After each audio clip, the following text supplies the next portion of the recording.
Now, concerning God saying things before they happen, only the nincompoops who do not believe in God, and so they remain in darkness. You read it at Exodus chapter 17, verse 14. Exodus chapter 17, verse 14. I'll tell you what it says. It was calamity declared by God to the Amalekites for trying to stop the Israeli from coming from Misri to go to Canaan, from Egypt to Palestine. And they fought heavily, and they were very strong people, like a young little man is very strong, and they were uncircumcised. And they were very effective because Moses had to hold his hands like this, and that is the time the Israeli people would be defeating the Amalekites. When he was tired and put them down, they would start now beating these Israelites until Aaron and others came and put stones and held the old man's feet, hands, so that they can remain. And then they started now annihilating the Amalekites. And it was such a bad fight that God told Moses, write this in a memorial in the book and propound it in Joshua's ears. Joshua is the young man who would come after Moses. Propound it, let him understand, like I've been propounding it to the Kikuyu, that behold, the time has come for you, because of leaving your God, to do your duties. You will not find those duties. You will be slaves of the law. So you see, recording is very important to God. Now, that place, when they defeated the Amalekites, they sacrificed to God. As I'm saying, we shall sacrifice at a-Gikūyū when I have the money to finish. I thought that Ruto would finish it.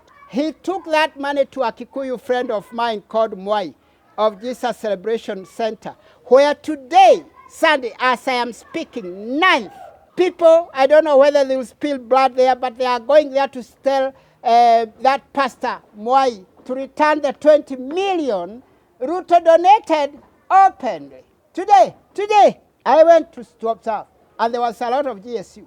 And these young men were saying, no, this man.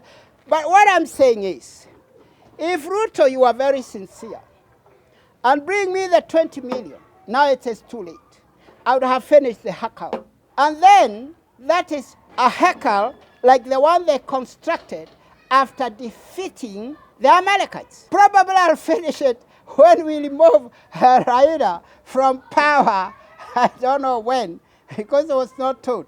Only that, to remove him, Mwakifiro said eventually, yes, the Kikuyu will, but they will have poured a lot of blood. So, my friend, let me tell you, Raila, today, warn you what you should do. Enforce yourself. You have seen when we took, or we were assisting Ruto, I don't know whether we shall to continue assisting him, with the Somali people. We went and said we shall give the Somalis ID so that they feel, so that we can be increased. And you, my friend, take the coup.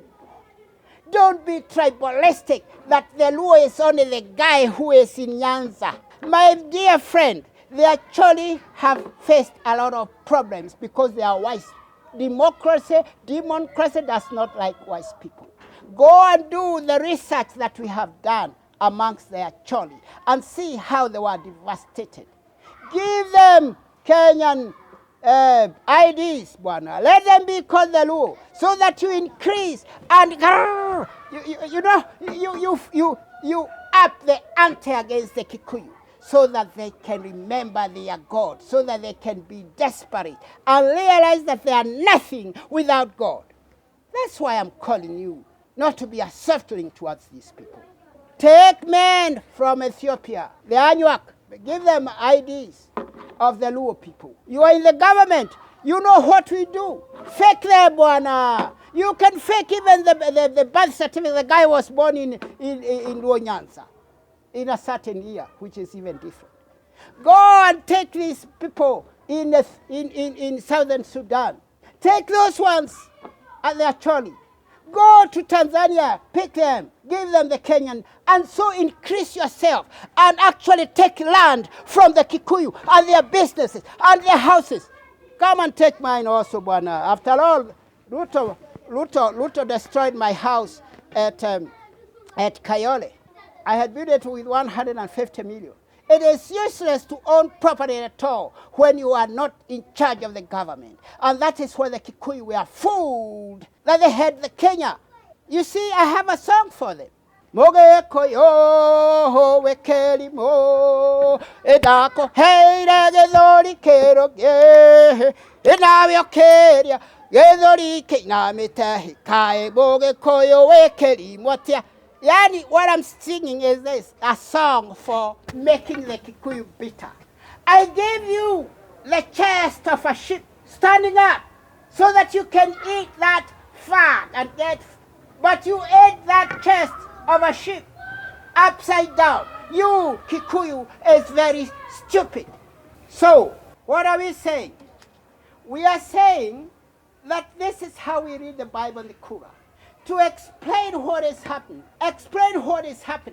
what you can see, and show it from the Bible or the Quran. So in Exodus chapter 17, verse 14, as written here, for you to go and find out that what I'm telling you is the truth. Moses is being told to write this in a book, propounded in Joshua's ears. I want the young man to write this date, 17th of March, 2027, as the date Mugawake Pharaoh's prophecy was fulfilled. So that you understand that if that one should be fulfilled, as I was saying before, and the Kikuyus were not following me this, then also the one that tells you that the Gen Z will take over this government of Ruto, now of Raila, or the conglomeration of the two. Well, it will happen, Bwana. Interpreting the prophecy, you will interpret like the Kikuyu friends of mine, who believe that the Lingra of 8 doors will be built at Githongoli, Kiawere, that place. Githongoli. There is a town actually called Githongoli in Kiabu district.